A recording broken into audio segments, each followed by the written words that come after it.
Le silence est parfois plus assourdissant qu'un cri. Regardez-la.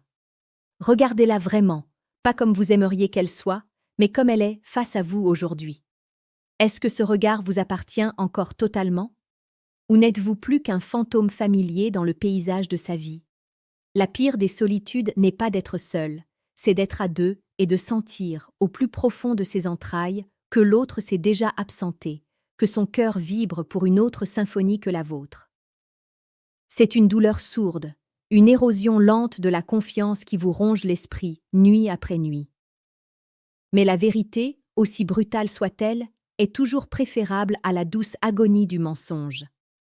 C'est votre respect de vous-même qui est en jeu ici.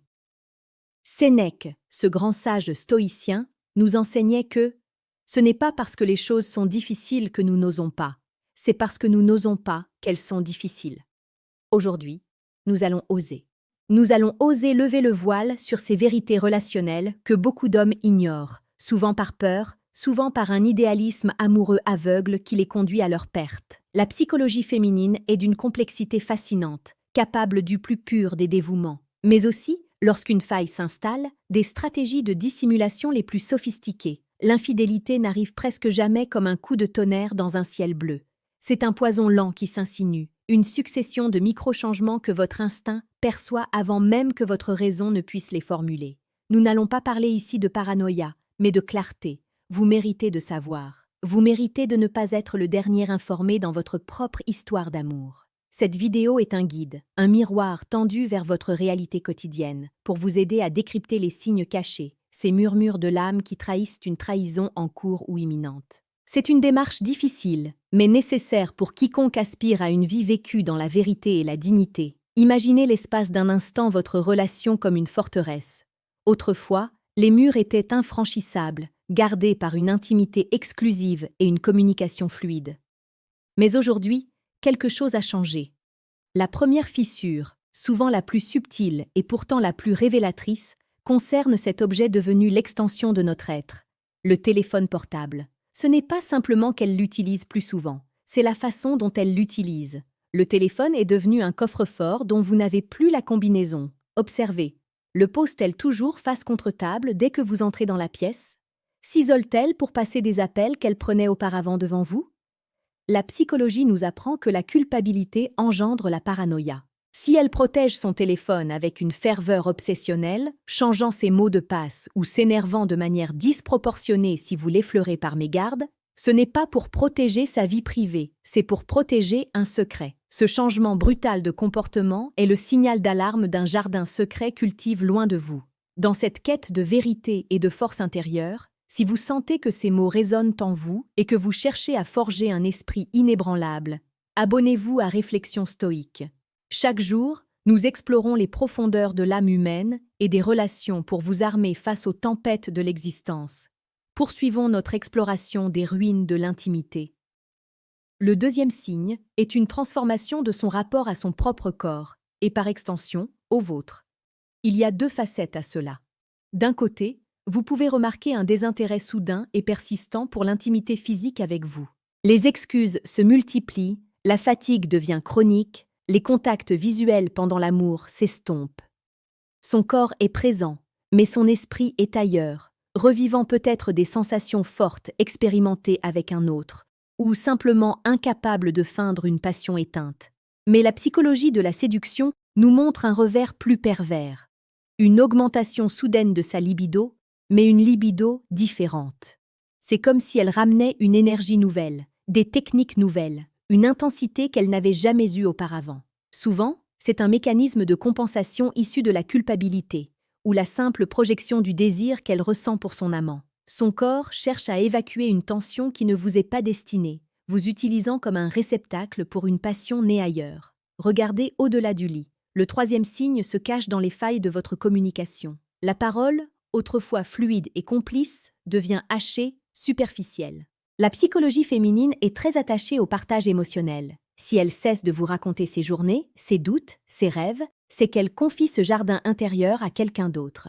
Plus inquiétant encore est l'apparition de critiques constantes et injustifiées. Tout ce que vous faites l'irrite, votre façon de manger, de vous habiller, vos ambitions. C'est un mécanisme psychologique de projection de la culpabilité. En vous peignant comme un compagnon médiocre, voire insupportable, elle rationalise son infidélité. Elle se persuade que vous méritez d'être trompé, atténuant ainsi son propre conflit moral. Vous n'êtes plus l'homme qu'elle admire. Vous êtes devenu le problème dont elle cherche à s'évader. Le 4e signe est la réorganisation mystérieuse de son temps. Le temps est notre ressource la plus précieuse et nous l'investissons là où se trouve notre cœur.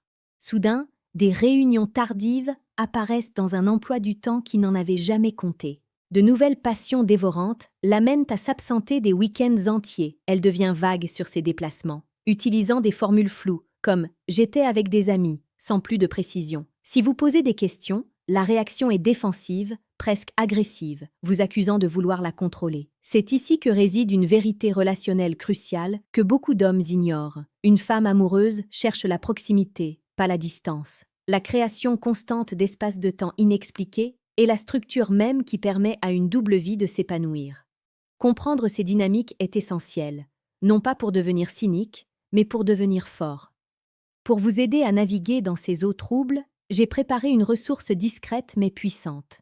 Vous trouverez un lien en description, le 2e lien exactement. En cliquant dessus, vous pourrez télécharger gratuitement un ouvrage fondamental, le Manuel brutal du séducteur stoïque. C'est un guide pour ne plus jamais être la victime des circonstances, pour reprendre le contrôle de votre vie émotionnelle et de votre pouvoir d'attraction en vous basant sur la sagesse stoïcienne. C'est utile, rapide à lire, et cela pourrait changer votre perspective pour toujours. Le 5e signe est un raffinement soudain de son apparence, mais qui ne vous est pas destiné. La psychologie de la séduction est puissante. Lorsqu'une femme rencontre un nouveau partenaire potentiel ou entame une relation, elle vit une phase de reséduction. Observez, s'achète-t-elle de nouveaux sous-vêtements qu'elle ne porte jamais pour vous? Se parfume-t-elle pour aller faire des courses? Passe-t-elle des heures à se préparer pour des sorties entre amis alors qu'elle restait en jogging avec vous? C'est le syndrome de la nouvelle jeunesse. Elle investit sur son image pour plaire, pour captiver un nouveau regard. Vous n'êtes plus le spectateur de sa beauté, vous en êtes juste le témoin lointain, un colocataire indifférent à sa métamorphose.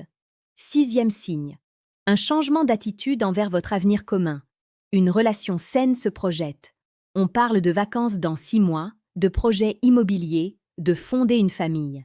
Une femme qui s'investit ailleurs se désengage de votre futur. Si elle évite systématiquement ces conversations, si elle reste évasive sur des projets à moyen terme, c'est qu'elle ne se voit plus à vos côtés. Son avenir est devenu une page blanche, ou pire, une page où un autre homme est déjà en train d'écrire son nom. Ce refus de planifier est la manifestation concrète de son détachement émotionnel et de sa préparation psychologique à un départ, qu'il soit physique ou simplement intérieur. Gardez l'esprit clair et le cœur ferme. Abonnez-vous à Réflexions stoïques pour ne pas vous laisser submerger par les émotions et apprendre à voir la réalité telle qu'elle est, sans phare ni illusion. 8e signe, l'apparition de fantômes dans la conversation. Elle mentionne de plus en plus souvent un nouveau collègue, un ami d'amis, quelqu'un dont elle loue l'intelligence, l'humour ou les succès. C'est un test. La psychologie féminine utilise parfois cette technique pour jauger votre réaction ou simplement parce qu'elle est tellement obsédée par cette personne qu'elle ne peut s'empêcher d'en parler, même à vous. L'obsession commence dans l'esprit avant de se concrétiser dans les actes. Ces mentions répétées sont les premiers indices de l'envahissement de votre territoire mental par un rival.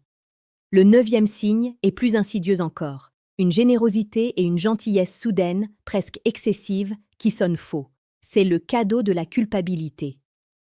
Après avoir passé du temps avec son amant, elle revient vers vous remplie d'un remords temporaire. Elle devient la partenaire idéale pendant 24 heures, préparant votre plat préféré, vous faisant un cadeau inattendu. Cette gentillesse n'est pas de l'amour. C'est un sédatif qu'elle s'administre à elle-même et à vous pour calmer sa conscience et détourner vos soupçons. Elle achète votre silence et sa propre paix de l'esprit avec des gestes matériels. Enfin, le 10e signe, le plus spirituel et le plus profond, est votre propre intuition. Ce sentiment viscéral que quelque chose ne va pas. C'est cette petite voix que vous essayez de faire taire, mais qui hurle la vérité. La psychologie évolutionniste a forgé notre instinct pour détecter les menaces sur notre lien de couple. Si vous vous sentez constamment anxieux, si vous avez l'impression de marcher sur des œufs, si vous ne la reconnaissez plus dans ses yeux, n'ignorez pas ce sentiment. Votre inconscient a déjà assemblé le puzzle. Il ne manque plus que votre acceptation rationnelle de la réalité. C'est le moment le plus difficile. Accepter que la forteresse est tombée. Cette exploration n'a pas pour but de vous détruire, mais de vous reconstruire sur des bases de vérité. La pire trahison n'est pas celle de l'autre, c'est celle de soi-même, quand on refuse de voir l'évidence par peur d'en affronter les conséquences. Vous avez maintenant les clés pour décrypter les signes cachés. Que ferez-vous de cette connaissance? Laisseriez-vous la peur vous paralyser ou utiliserez-vous cette clarté pour agir avec la dignité et la force d'un homme qui se respecte? Le stoïcisme ne nous enseigne pas à ne rien ressentir, mais à ne pas être l'esclave de nos émotions. La douleur est inévitable face à une trahison, mais la souffrance prolongée est un choix. Le choix de rester dans une situation qui vous détruit, le choix de mendier un amour qui n'existe plus, le choix de vous mentir à vous-même. Vous valez mieux que cela. Votre vie est trop précieuse pour être gaspillée dans l'attente d'un miracle qui ne viendra pas d'une personne qui vous a déjà trahi. Reprenez le contrôle de votre destin. Affrontez la vérité, même si elle brise votre cœur sur le moment. Car c'est de ces brisures que naîtra, si vous le décidez, une version de vous-même plus forte, plus sage et plus inébranlable que jamais. C'est un chemin difficile, mais c'est le seul chemin vers la véritable liberté et le respect de soi. Soyez courageux, soyez lucide, soyez l'architecte de votre propre reconstruction. Le monde n'attend que votre renaissance.